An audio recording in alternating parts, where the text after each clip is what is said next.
Okey geng, serius aku tak expect topi ni memang sedap pakai. Nampak macam mahal tapi dia taklah mahal sangat. Okey, aku ambil 3 warna.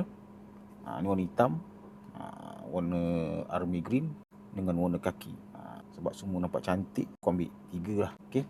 Yang aku suka dia jenis bucket macam gini. Okey, dia boni style jadi muka tak kena panas sangat lah. Sebab dia punya awning keliling ni sesuai lah kalau nak untuk naik motor ke, jalan-jalan kat taman, camping, hiking, memancing, memang ngam. Pergi kebun pun okey juga. Nampak?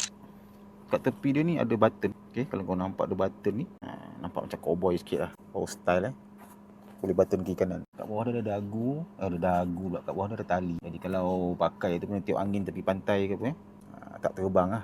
Okey, dia pun ringan, pakai kat kepala pun selesa. Nampak style lah. Okey, warna hitam nampak macam premium sikit lah. Okay, jadi kalau korang nak dapatkan topi macam gini, okey, nampak awning dia besar. Macam biasa, boleh klik link kat bawah untuk dapatkan topi macam gini selagi stok masih ada. Okey, selamat mencuba. Assalamualaikum.